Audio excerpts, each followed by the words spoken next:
All right, for this week's mini guitar lesson, I thought we would continue our exploration of open tunings by looking at open G tuning. Now, we started this dive down into alternate tunings and open tunings with about 3 weeks ago with drop D or drop tunings, and then 2 weeks ago we looked at our first full open tuning, which was open D.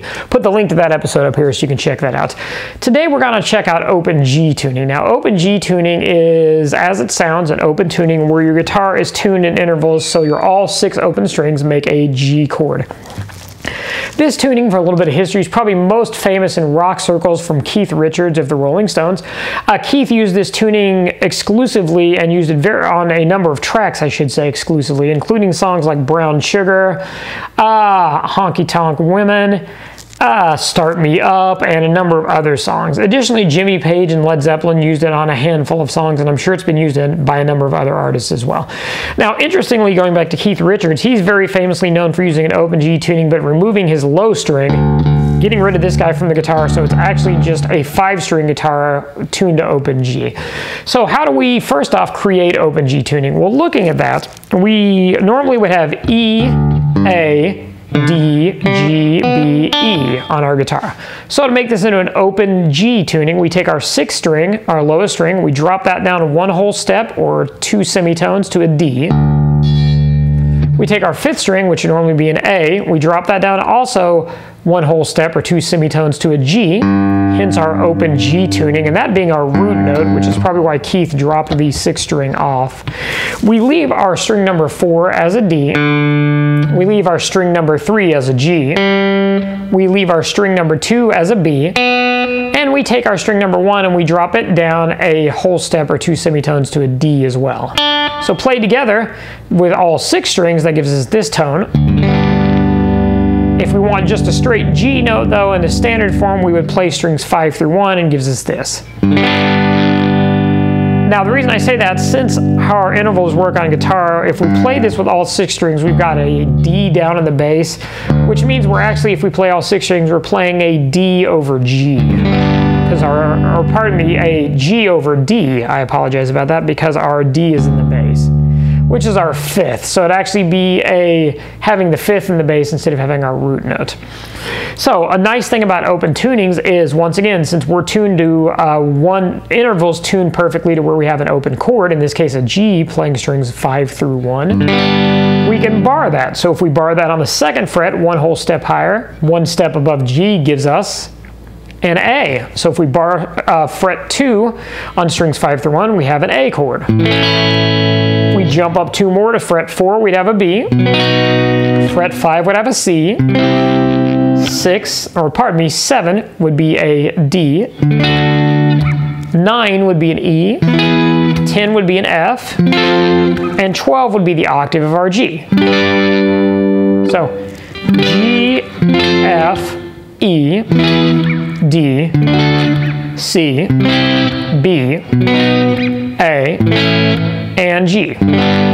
So that's cool, but playing just those big barred across all 5 strings, especially if you want to play all 5 strings, gets to be a little much, and the tender parts of your finger, it starts picking into those guys a little bit. So what are some chord shapes we can do? Well, one of the cool ones we can do with open G is if we take our 5th string, which remember is a G in this case, we leave that open, we take our 4th string, which would be a D, and we put our middle finger on the 2nd fret, that raises that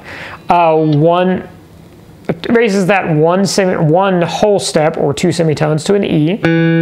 We leave our 3rd string open, that gives us, remember, another G. We put our 1st finger on the 1st fret of string number 2, so that takes that from a B to a C. And then we leave our 1st string open, that gives us another E.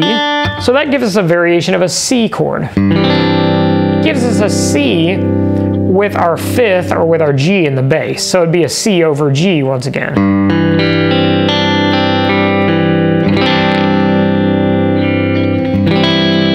And if we want to make that a straight C major over G, we could take our 3rd finger, put that on the 2nd fret of string number 1 and turn that into an E. So then we've got our perfect 5th back there. So we have now a C major over G.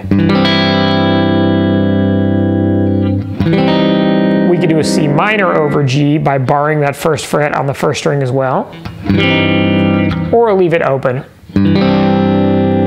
All right, and that's also another movable shape. You want to pay attention to your intervals on where you are, but if you take that shape and you slide up 2 frets, get something like this.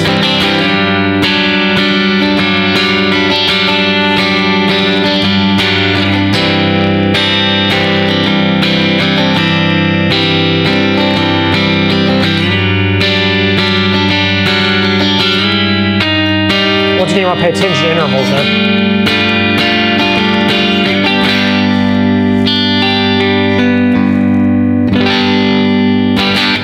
Additionally, we can take our barred chords and we can add some additional fingers, some additional tonality onto that. So, if we start out with our barred C chord on the 5th fret, sounded like this, remember? Our notes on that were C, G, C, E, and G.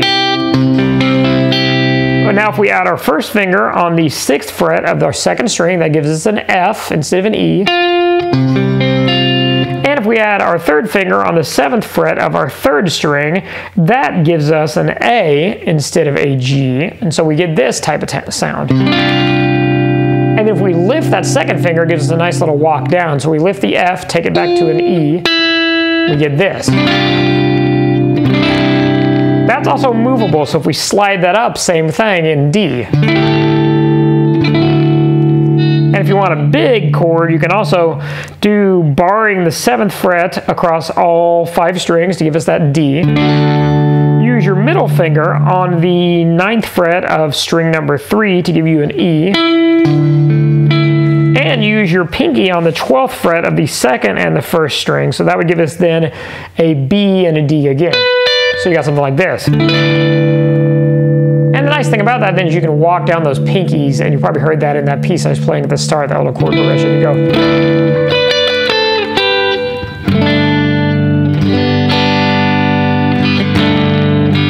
That's a very Led Zeppelin-ish sounding chord progression there.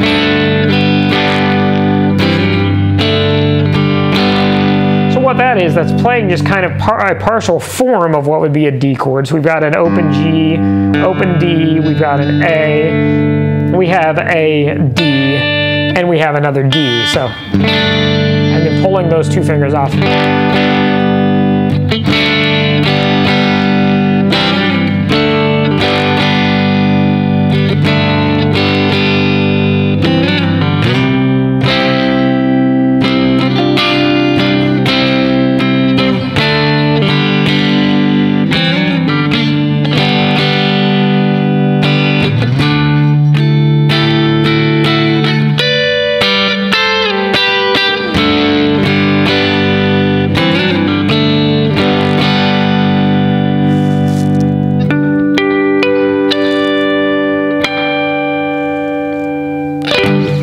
So there you go, open G tuning. I would encourage you to experiment with that tuning. And if you have a capo, experiment with taking that tuning and then capoing on different frets, because then remember, like we talked about, you could then be an A or B or C or D, so on and so forth. It just gives you some different tonalities, some different chord shapes to play, and a little bit different voicings, therefore maybe expanding your chord progressions, expanding your writing abilities, and expanding your ability to express yourself on this wonderful instrument that we call the guitar.